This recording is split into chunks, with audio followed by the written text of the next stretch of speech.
ये एक सच्ची कहानी है। मेरे दोस्तों के साथ हुई थी। उन्होंने मुझे बताई। अब मैं आपको सुनाता हूं। ब्लैकवुड लेन पर एक पुराने घर के बारे में। कुछ लोग कहते थे ये घर भूतिया है, कुछ कहते थे इस पर श्राप है। उन्होंने उस घर को एक्सप्लोर करने का फैसला किया। हवा भयानक आवाज कर रही थी। जैसे ही वो घर के करीब पहुंचे, एक अजीब सी बेचैनी छा गई। इसकी खिड़कियां अंधेरी थीं, खाली आंखों की तरह। जॉन, हमेशा की तरह बहादुर, उसने धक्का देकर दरवाजा खोला। एक कर्कश आवाज आई। सबसे पहले तो उन्हें गंध का एहसास हुआ। वो सड़ांध और धूल की गंध थी। अंदर की हवा भारी और शांत थी। ऐसा लग रहा था जैसे किसी कब्र में कदम रख दिया हो। हर कोने से मकड़ियों के जाले लटके हुए थे, मोटे और धूल भरे। मार्क कांप गया। You sure about this, John? उसने पूछा। उसकी आवाज फुसफुसाहट से भी कम थी। जॉन, हालांकि खुद भी थोड़ा घबराया हुआ था, उसने हिम्मत दिखाई। ऑफ कोर्स, उसने कहा। घर के सन्नाटे में उसकी आवाज थोड़ी ज्यादा तेज थी। What's there to be scared of? वो अंदर दाखिल हुए। उनकी टॉर्च की रोशनी अंधेरे को चीरती हुई।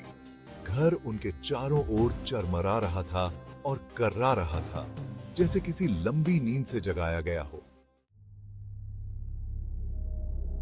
घर कमरों का भूल भुलैया था। हर कमरा पिछले वाले से ज्यादा खाली था, बस धूल और भूली हुई जिंदगियों के अवशेषों से भरा हुआ। उन्हें फर्श पर बिखरी हुई पुरानी तस्वीरें मिली। दीवार पर एक फीकी सी टेपेस्ट्री टंगी हुई थी, जिसमें शिकार का दृश्य दिखाया गया था। फिर वो उस तक पहुंचे। एक दरवाजा। ये एक लंबे अंधेरे गलियारे के अंत में था। उन दूसरे दरवाजों के विपरीत जिनका उन्होंने सामना किया था, ये गहरे भारी लकड़ी का बना था। इसमें न कोई हैंडल था, न कोई कब्जे। ये उस पुराने घर में बेमेल लग रहा था। What do you think? Mark ने पूछा। उसकी आवाज धीमी थी। जॉन को उस दरवाजे की ओर एक अजीब सी खिंचाव महसूस हुई। ऐसा लगा जैसे वो उसे बुला रहा हो। We have to see, उसने कहा। उसका हाथ चिकनी ठंडी सतह को छूने के लिए आगे बढ़ा। जैसे ही जॉन ने दरवाजे को छुआ, कुछ बदल गया। हवा ज्यादा ठंडी हो गई। घर में एक धीमी सी कंपन गूंज उठी। ऐसा लग रहा था जैसे दरवाजे से ही निकल रही हो।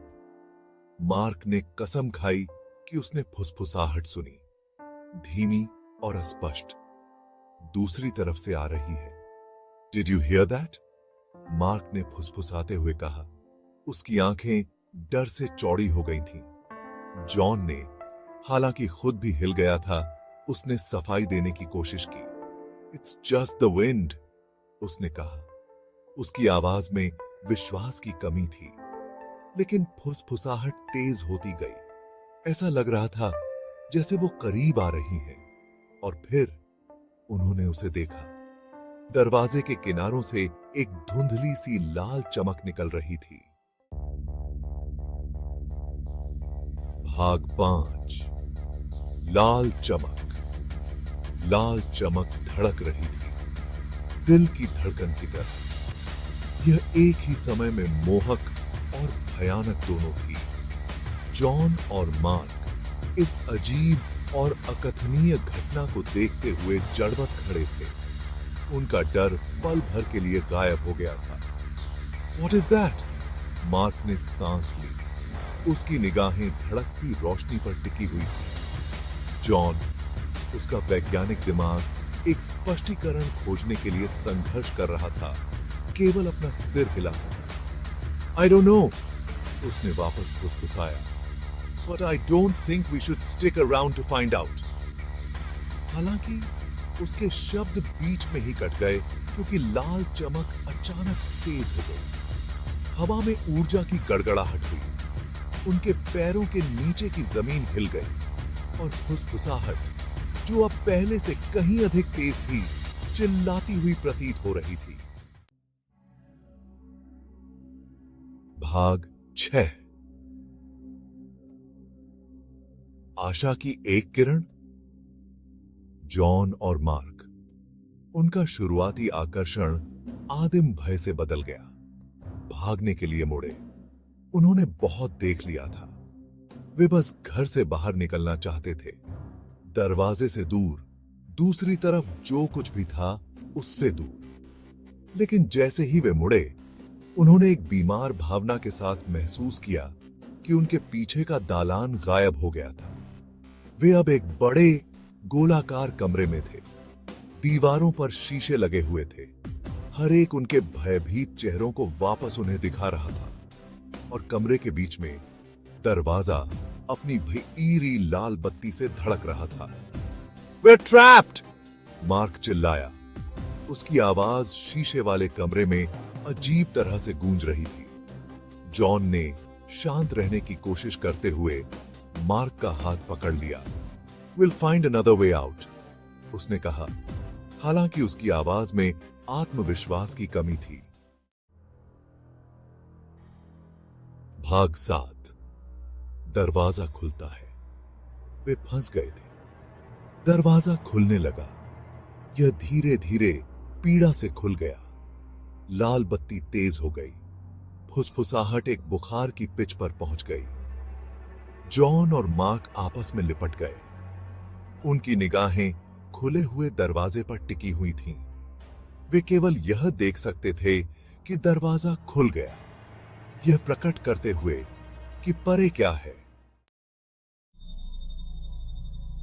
भाग 8। अथाह भय।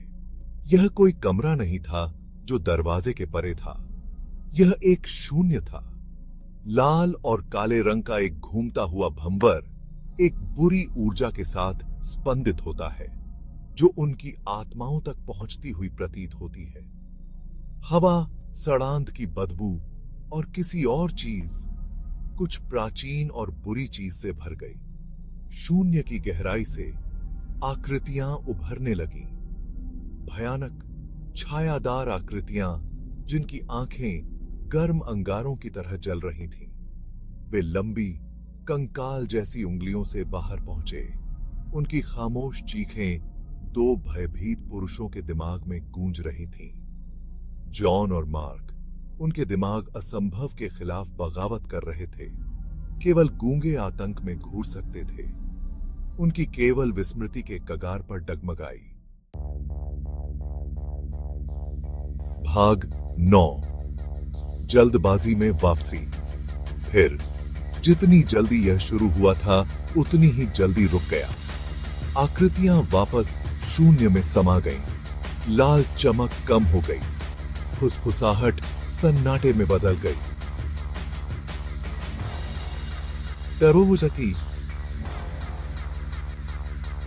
शानदार उछाल के साथ बंद हो गया। ऐसा लग रहा था जैसे घर की नींव हिल गई हो। जॉन और मार्क, जो उन्होंने देखा था, उससे उनके दिमाग घूम रहे थे। उन्होंने झिझका नहीं। वे मुड़े और भागे। वे आंख बंद करके दौड़े। उनका एकमात्र विचार ब्लैकवुड लेन पर घर के दुस्वप्न से बचना था। वे तब तक दौड़ना बंद नहीं करते थे जब तक कि वे घर से बहुत दूर नहीं चले जाते। उन्होंने पीछे मुड़कर नहीं देखा, तब भी नहीं जब घर उनकी आंखों से ओझल हो गया। भाग 10। सुलगता रहस्य। जॉन और मार्क ने उस रात जो देखा, उसके बारे में कभी बात नहीं की, और वे फिर कभी ब्लैकवुड लेन के उस घर में नहीं गए। लेकिन उस रात की याद, दरवाजे की और जो डर उसके परे था, उनके साथ रहा। इसने उनके सपनों को सताया। यह उनके मन की परछाई में छिपा रहा। ब्लैकवुड लेन का घर आज भी खड़ा है। कस्बे को देखता हुआ एक मूक प्रहरी एक याद दिलाता है कि कुछ दरवाजों को बंद ही रहने देना बेहतर है, कुछ राज दबे ही रहने देना बेहतर है।